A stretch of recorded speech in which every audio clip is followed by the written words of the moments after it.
Habiendo nacido Jesús en Belén de Judea en tiempos del rey Herodes, unos magos de Oriente se presentaron en Jerusalén preguntando: ¿dónde está el rey de los judíos que ha nacido? Porque hemos visto salir su estrella y venimos a adorarlo.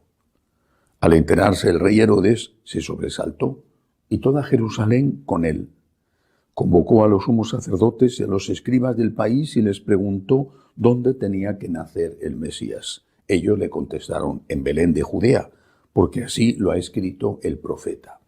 Y tú, Belén, tierra de Judá, no eres ni mucho menos la última de las poblaciones de Judá, pues de ti saldrá un jefe que pastoreará a mi pueblo Israel. Entonces Herodes llamó en secreto a los magos para que le precisaran el tiempo en que había aparecido la estrella y los mandó a Belén diciéndoles: id y averiguad cuidadosamente qué hay del niño, y cuando lo encontréis avisadme para ir yo también a adorarlo. Ellos, después de oír al rey, se pusieron en camino, y de pronto la estrella que habían visto salir comenzó a guiarlos hasta que vino a pararse encima de donde estaba el niño. Al ver la estrella, se llenaron de inmensa alegría. Entraron en la casa, vieron al niño con María su madre, y cayendo de rodillas lo adoraron. Después, abriendo sus cofres, le ofrecieron regalos: oro, incienso y mirra. Y habiendo recibido en sueños un oráculo para que no volvieran a Herodes, se retiraron a su tierra por otro camino. Palabra del Señor. Gloria a ti, Señor Jesús. Nosotros a veces olvidamos que no somos los primeros en creer en Dios, ni mucho menos. La fe en Dios, llamémosle la divinidad.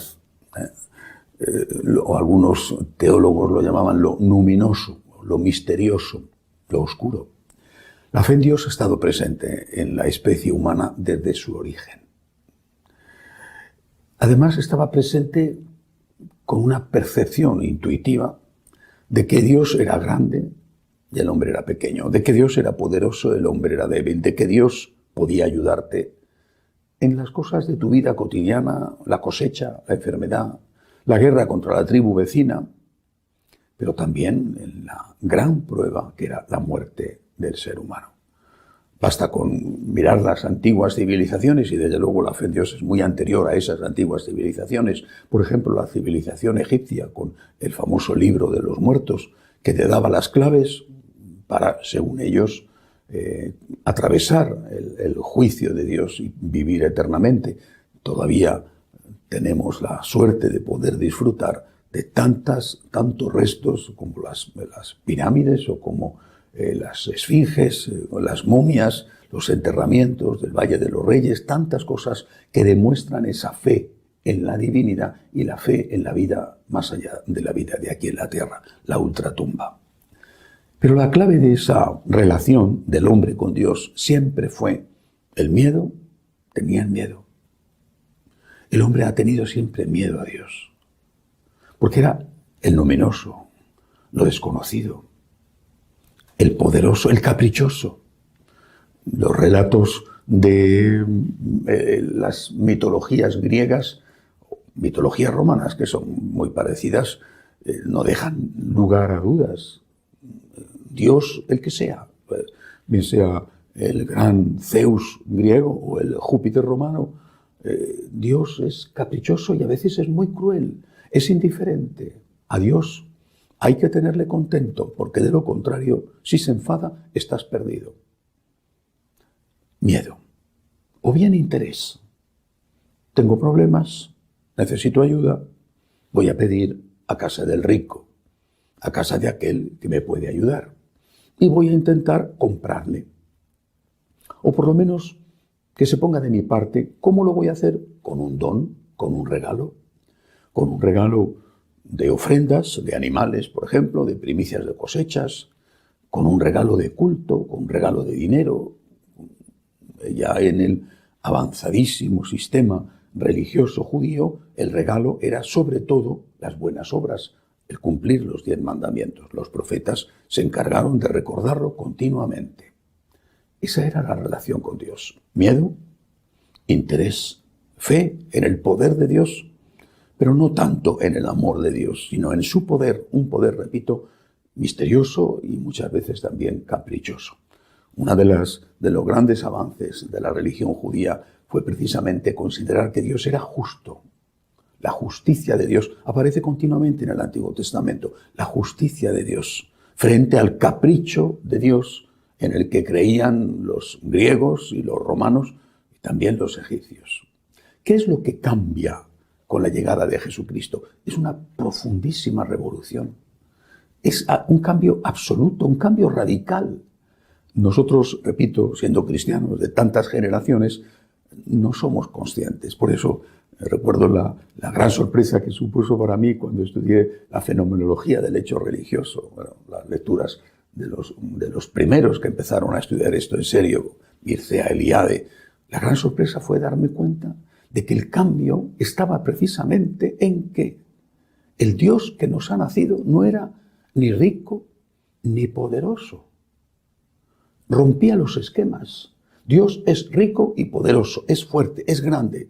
Pues bien, el Dios que nos ha nacido es un niño pequeño, un recién nacido, es un pobre, es un débil.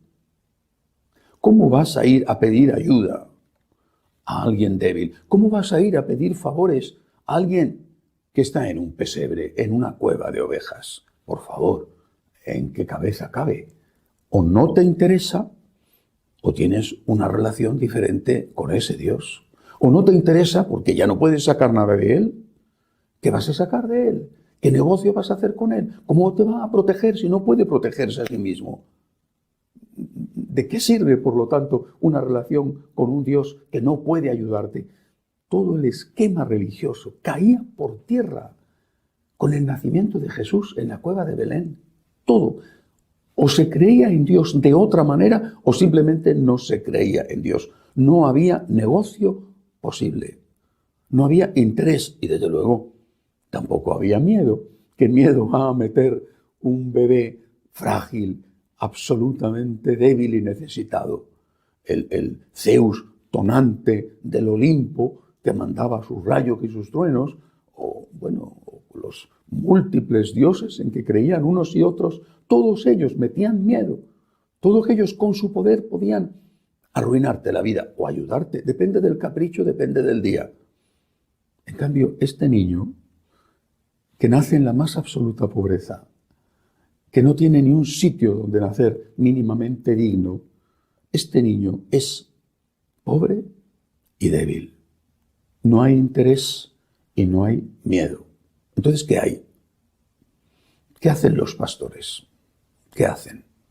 Van a dar regalos. Saben que está en un pesebre. No es que el ángel les ha dicho está en un palacio o os va a ayudar. No. Os ha nacido el Salvador. Lo encontraréis. Sabréis quién es porque lo vais a encontrar en un pesebre. Pero por favor, que un pesebre es un pesebre, que es un sitio donde se pone la paja y un puñado de grano para que coman o las ovejas o los bueyes. Un pesebre, eso es todo. Aquella gente acudió a dar, no acudió a pedir, no tenían nada que pedir. Aquella gente acudió no por interés ni por miedo, sino por agradecimiento. Y cuando llegan los magos, hay algunas diferencias entre los magos y los pastores. Los pastores llegan enseguida, estaban a muy pocos kilómetros de la cueva de Belén. Todavía hoy, cuando se va a Belén, se visita el campo de los pastores, la cueva donde allí estaban más o menos guareciéndose del frío en el invierno israelita, que no es el invierno nuestro, desde luego. Allí estaban los pastores por la noche con el rebaño protegido. Bueno, los magos, en cambio, estaban lejos. Llegaron y tardaron en llegar, hasta tal punto que Herodes les va a preguntar cuánto tiempo han tardado. Y en función de cuándo salieron, cuándo apareció la estrella. Y por eso Herodes va a mandar matar a los niños de 2 años para abajo. Otra diferencia es que los magos, dice el Evangelio, no se encuentran a el niño en la cueva, como si se lo encontraron los pastores, sino dice el Evangelio que se lo encuentran en una casa Ya San José había tenido tiempo de encontrar un lugar, había pasado la época del empadronamiento y había podido encontrar una casa, aunque fuera humilde. Bueno, otro detalle es que no estaba San José en el momento en que llegan los magos. Dice que encuentran a la mamá, a María, y al niño. ¿Por qué? Porque seguramente San José estaba trabajando, lo normal que hace el cabeza de familia. Pero los magos van también lo mismo que los pastores a dar. No van a pedir. No han hecho el largo viaje pensando, me voy a encontrar con alguien que me dará salud, más poder, ni incluso más sabiduría. Van a dar, van a adorar. Van con una actitud diferente a aquella con la que normalmente los hombres se dirigían a la divinidad. Eso es lo que nosotros tenemos que plantearnos. Hoy, que es el día de los regalos, por lo menos en las tradiciones mediterráneas, ¿no? En las tradiciones del norte, el día de los regalos es el día de Santa Claus, es el día de Navidad. Bueno, pero hoy que es el día de los regalos, nosotros tenemos que pensar en que el gran regalo ya nos los han dado a nosotros. El gran regalo es el nacimiento del Hijo de Dios. El gran regalo es que Dios se haya hecho carne y que haya cambiado completamente el esquema de relación del hombre con la divinidad. Olvídate, por favor, olvídate de la pregunta de qué vas a sacar de tu relación con Dios. Esa pregunta puede servirle al que cree en otro tipo de Dios. Repito, muchísimo antes de que naciera Jesucristo, ya los hombres creían en Dios. Y esa era su pregunta, era su motivación. ¿Qué voy a sacar? ¿De qué me sirve a mí creer en Zeus, o en Odín, o en Ra? ¿De qué me sirve? En cambio, ante el niño de la cuna de Belén, o de la pequeña casita, ante ese niño, ante la debilidad de un bebé en brazos de una jovencísima mamá, ¿cómo puedes pretender hacer negocio con él? El regalo es precisamente que Él está allí, que Él ha venido para darte lo más grande que puede darte. Y lo más grande que puede darte es su amor y su esperanza. Hay vida eterna. Es lo más grande que puede darte. Quizá tú pienses, seguro que no, pero es posible que algunos sí, que eso no te interesa. Que a ti lo que te interesa es comer y beber porque mañana moriremos. Pues es posible que tus horizontes en la vida se reduzcan a sexo, droga y rock and roll. Bueno, pues es posible. Entonces, el niño de Belén, la verdad es que no tiene mucho que ofrecerte porque ni sexo, ni droga, ni rock and roll. El niño de Belén te da otra cosa. El niño de Belén te da la vida eterna. El niño de Belén te da el amor de Dios y la vida eterna. Si no te interesa, pues búscate otro Dios en el que creer. Los encontrarás. Y si no encuentras un Dios, búscate dioses. Adora al Dios dólar o al Dios euro. Adórale. Todos los días te postras ante el dólar y le dices, yo soy tu siervo. Porque de hecho es lo que tú eres, el siervo del dinero, el esclavo del dinero. O adora al Dios placer. Las páginas pornográficas, las adoras. Son tu Señor y tú eres su esclavo. No logras superar la adicción de eso. Eres el siervo de la pornografía, el siervo del sexo. ¿Qué es lo que tú adoras? Te has convertido en su esclavo. Nosotros adoramos al Dios que se ha hecho por amor a nosotros, nuestro siervo, al niño pequeño, al Dios crucificado, al Dios resucitado. Y no pensamos ni de lejos, ni se nos pasa por la cabeza mantener con Él una relación que esté basada en el miedo o en el interés. Y claro que tenemos miedo, yo tengo mucho miedo, no quiero ir al infierno. Y claro que tengo interés, necesito ayuda de Dios. Pero eso no es lo primero, ni lo único. Es el agradecimiento. Este es el cambio que introduce Jesucristo. La posibilidad de amar a Dios y de tener con Él una relación basada en el agradecimiento por lo que Él ya nos ha dado. Señor, tú me has dado primero. Tú, Señor, me has dado y esperas y tienes derecho a esperar que yo te devuelva. San Juan, meditándolo, cuando escribe en una de sus cartas, dice, Dios nos amó primero. Dios tuvo la iniciativa. Así que hoy, el día de los regalos, plantéate, ¿qué regalo voy a hacerle a Jesús?